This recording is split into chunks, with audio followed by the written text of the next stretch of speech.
in the meantime, let's talk about the server real quick. I'm going to talk about all the cool stuff that we have on the server, all the cool features, as well as the rules that I have for the server and kind of like my vision and like thoughts and ideas behind the server as well.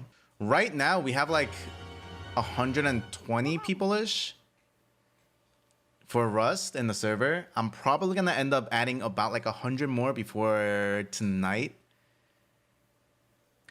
My thought is I'm going to have around 250 streamers total on the server whitelisted. Most likely, there's going to be like 150 people on at any given time, like 100 to 150. And I think that's like a decent number to not lag the server too much.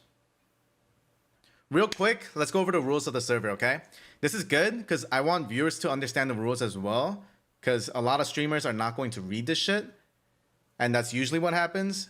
Streamers just don't read, you know? So the theme of the server is Rust Kingdoms, right? The theme is only there to kind of like put down a setting for there to be potential RP and like a direction to the story. So right now, we have 4 kingdoms on the map and it's just a castle. It's only slightly functional. So everyone, all the kingdom heads are going to have to make their own like base still. They still need to make their own base and shit. All right, let me see. What else is there? The map. Oh, the map is split up into 4 quadrants. All right, chat. I'm gonna show you guys. Okay. I don't know if this is going to be good. I don't know if this will make sense, but I think it'll be easier for me to show you guys visually. Okay, look at this shit, right? So the map is basically split up. The map is basically split up into like 4 quadrants, kind of like this. Okay, the map is split up into 4 quadrants. There's like 1 kingdom here, 1 kingdom here, 1 kingdom here, and then 1 kingdom here. The way that the map works, right? This is just like a very small thing. It's not gonna make. I honestly really don't think it's gonna make that big of a difference. And I also purposely made it so that it doesn't scale so hard because I didn't want like certain kingdoms or certain quadrants to feel like they're at such a big disadvantage against other people. But basically, there's wood, stone, sulfur, and metal, right? The way that we have it set is each quadrant has 2 resources that it has a slightly higher increase spawn rate of. So the inspiration for this came from Catan, because I fucking love the board game Catan. So it's something that I'm trying out. And if it is interesting, if it's cool, I think I'm going to scale it up for like a future server. I want to scale this up like a lot more for the future, for like future servers that I'm doing. And I do plan to do like maybe 2 of these servers like every year. So like maybe in like 5-6 months from now, like I'll do another server and we'll do like something similar, but like scaled up like a lot better and more optimized better. So each of the castles. Oh, also this is another thing. I hope people understand. Players don't have to join a kingdom. They can build near a kingdom if they want to without joining a kingdom. They can build wherever the fuck they want without joining a kingdom. You can build wherever you want. You can live wherever you want. You don't necessarily have to be part of a kingdom. You don't ever have to join a kingdom. I personally don't ever plan on joining a kingdom on the server. Can you leave the kingdom if anything? Yes, you can leave the kingdom. You can get exiled. You can get kicked.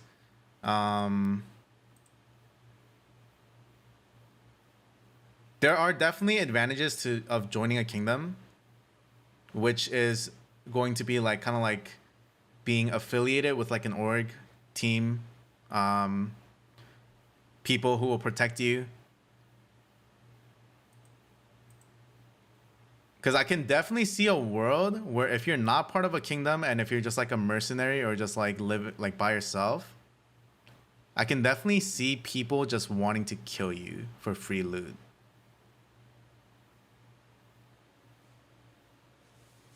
So what do the kingdom? What do the kingdoms mean? It honestly doesn't really mean anything aside from the fact that these people are like they have like their own like label and place in the map.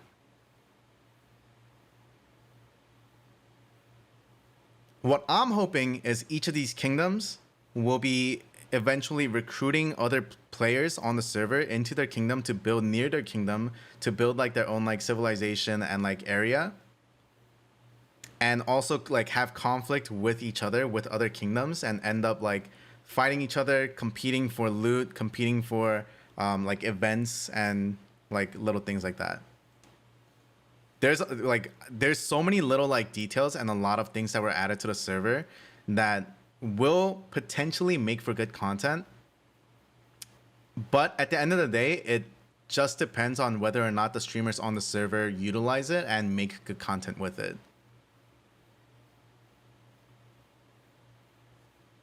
Okay, rules. Server starts tomorrow at 12 o'clock. There is a group size limit of 6. So what does that mean? Kingdoms are probably going to eventually end up like inviting and having like 30 to 40 people per kingdom, right? The group size limit is not talking about like the kingdom itself, but the group size limit means that within one single connected base or structure, you can only have 6 unique people with beds or bags living in it. So you can only live with 6 people basically. And I also added a rule where you can't be in a Discord call with more than 6 people on the server at the same time. And the reason for that is because I don't want to limit Discord usage, because it's nice to be in Discord with people when you're playing Rust, right? But at the same time, I don't want it to be like a situation where they have 20 people like in one call, like calming and like doing like a raid or some shit together. I feel like that's going to get too hectic. It's not good content, especially since you're not going to be able to visually see the people like in proximity. So 6 people is the limit for a Discord call. You can alliance, you can run up, you can like if there's a crate or like a locked box or like an event, right? You can go to it with your kingdom members. You can go to it with 20 people if you want to. But you can only have 6 people within a call, and everything else has to be used with in-game communication. I think that's like the middle ground that I've come to make it so that you're using both proximity, the in-game features, and like the immersion, you know? So that's like the middle ground that I've come to. All right, features on the server. Some cool features. So the server is progression based. It's time gated. So this is for the Rust, like for the actual like Rust players, like to understand and know. So it's a 7-day long event. I might leave the server on after 7 days if people really want it to stay up, but it's a 7-day long event. It's tier 1 for 24 hours, tier 2 after 24 hours, and then tier 3 after 72 hours. Kind of Twitch Rivals thing? Okay, yeah, kind of Twitch Rivals thing, but I'm just saying, I did this on my first Rust server, and I did that before Twitch Rivals ever touched Rust. Just saying. Just saying. The tier unlocks might be changed a little bit, but yeah, basically, on the server, each tier unlocks after a certain amount of time. But I also implemented a new system which kind of plays into the old blueprint system. So like if tier 1 unlocks after 24 hours, right? Within the next 24 hours before tier 2 unlocks, within the next 24 hours before tier 2 unlocks, you're able to find blueprints for items that are in the tier 2 tech tree, and then you're able to start crafting that item. It's rare, but it's still possible. And then like and it's like the same thing. If you're able to get that item, you can research it and stuff as well. So it's like a mix of both like the tech tree and also like a blueprint system where you can get your shit like earlier. And I think it'll also create like an economy because like if I find like a Thompson blueprint, right? Like really early and like 24 hours before it's like unlocked for everybody else, everyone's gonna want it. So I can like then like go around and like sell the Thompson or sell the blueprint to other people. There's also a leaderboard for. We also have a Coliseum where people can go and like 1v1, and I'm pretty sure that we have like an elo ranking system that like was created for it. So that'll be very interesting. Because if it's like if there's no PvP or like if like there's no like major conflict, or if like our peers want to try PvPing or whatever, they can go here and like actually like get some PvP in. So it'll be really cool. It'll be very interesting to see.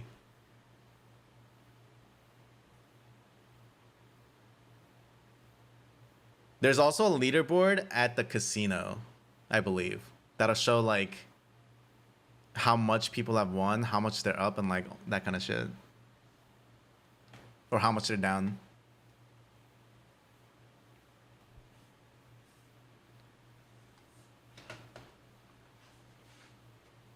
What else is there? Oh, so for each of the kingdoms, right? There's also a UI where they can invite people to join their kingdom. To be completely honest, joining a kingdom doesn't really have too much meaning or functionality aside from the fact that you're, you know, like a citizen of that kingdom and you can leave whenever you want. And I believe in order to join a kingdom, you have to actually go to that kingdom's castle and touch like a structure that's at the castle. So it's like the players have to go to the castle and like basically like pledge their fealty to the kingdom. But yeah, like I like the idea of like the castles and the factions, because I think there's going to be a lot of drama. There's gonna be a lot of like betrayal, and yeah, I think it'll be interesting. Yeah, people are gonna get exiled. Like it'll be funny. It'll be funny. Let's see what else is there. Oh, this is an idea that I took from this is an idea that I took from like RuneScape, World of Warcraft, and other games like that.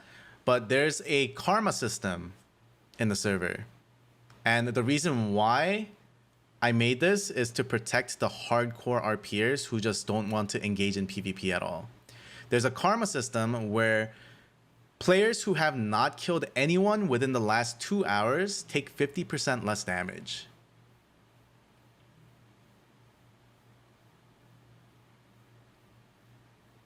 And players who kill others get marked red and are hostile for 2 hours. Players who are not killing players for 2 hours are marked blue and are a peacekeeper until they inflict damage.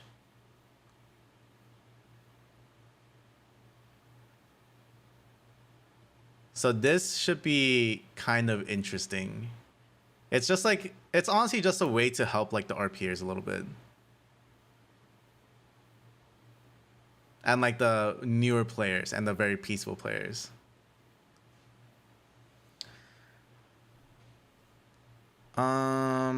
Okay, what else is there?